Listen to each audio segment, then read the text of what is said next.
Hello everyone, myself lecturer Miss Aditi Anil Pushare, Master of Pharmacy in Quality Assurance Techniques. Today we are going to discuss about the topic sterile dosage forms, that is parenterals from pharmaceutics 2.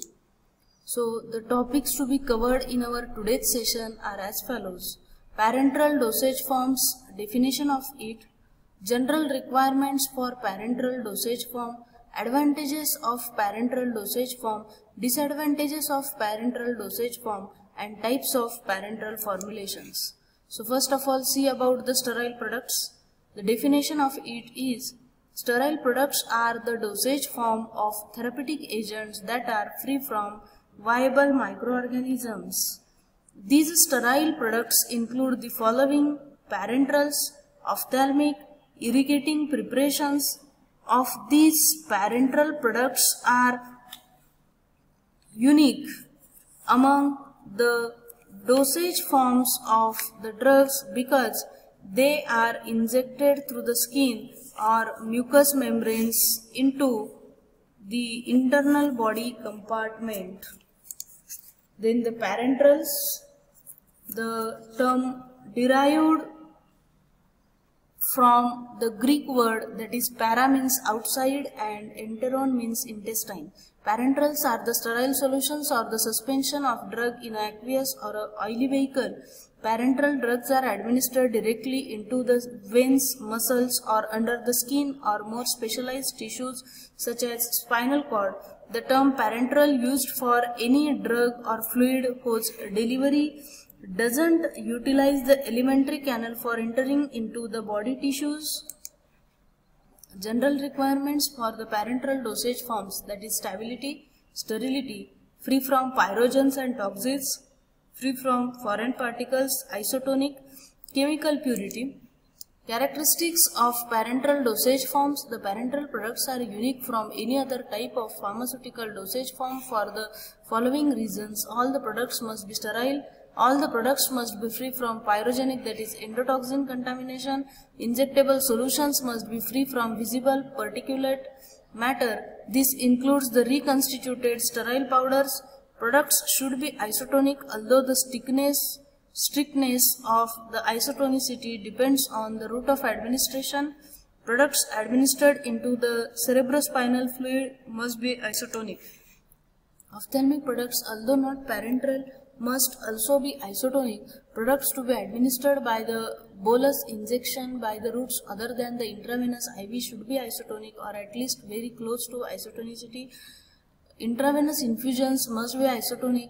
All the products must be stable, not only the chemically and physically like all other dosage forms, but also stable microbiologically, that is sterility, freedom from pyrogenic and visible particulate contamination must be maintained throughout the shelf life of the product. Products must be compatible, if applicable, with the IV diluents, intravenous diluents, delivery systems, and other drug products co-administered. Advantages: useful for patients who cannot take drugs orally, rapid onset of action, useful for emergency situations, providing sustained drug delivery, that is implants, intramuscular depot injection, avoid first pass metabolism, can inject drug directly into a tissue, that is a target drug delivery, useful for delivering the fluids, electrolytes or nutrients, total parenteral nutrients, that is TPN, can be done in hospitals, ambulatory infusion centers and home health care centers.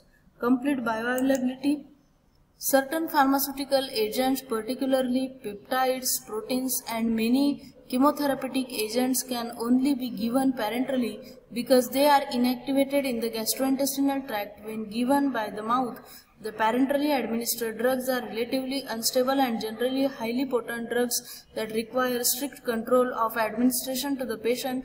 Due to the advent of biotechnology, parenteral products have grown in the number and usage around the world. Disadvantages: pain on injection, difficult to reverse and administer drugs effect, sensitivity or allergy reaction at the site of injection, requires strict control of sterility and non-pyrogenicity than other formulation. Trained person is required, require specialized equipment, devices and techniques. to prepare and administer drugs, more expensive and costly to produce. Parenteral routes. The term parenteral literally means to avoid the gut, that is gastrointestinal tract, GIT, and refers to any route of administration outside or of or beside the alimentary tract. Thus, the parenterals are injectable drugs that enter the body directly and are not required to be absorbed in the gastrointestinal tract before they show their effect.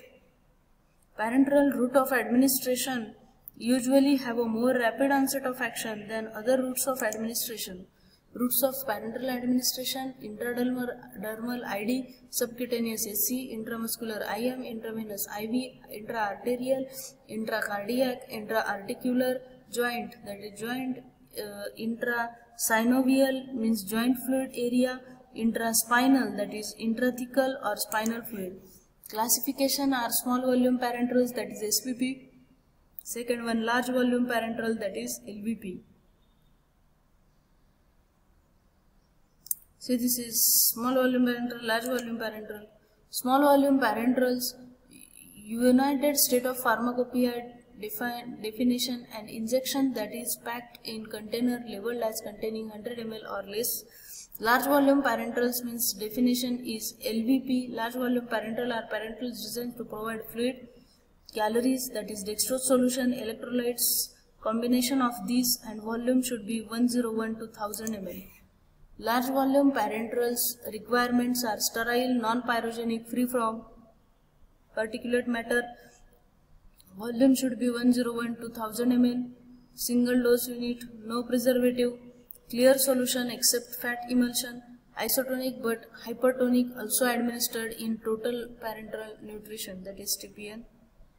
See in these diagrams, figures. Difference between SVP small volume parenteral and LVP large volume parenteral. The parameter, first of all, let's see for SVP, and also in comparison to SVP, also see about the LVP. So volume of small volume parenteral 100 ml or less. In case of LVP 101 to 1000 ml. Routes in SVP intravenous, intramuscular and subcutaneous. In case of large volume parenteral, LVPs are given with IV intravenous route and also non-IV, non-intravenously. Dosage unit single or multiple in case of SVP. In case of LVP, they are single.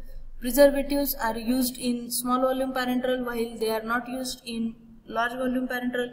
Buffers are used in small volume parenteral while not used in large volume parenteral. Formulation: in case of small volume parenteral, it contains solution, emulsion, suspension. In case of large volume parenteral, it contains solution and oil in water, nutrient emulsion. Isotonicity, this for SVP small volume parenteral it is not essential, but for large volume parenteral isotonicity should be must. Pyrogenicity is non-essential for small volume parenteral, but for the large volume parenteral it should be must.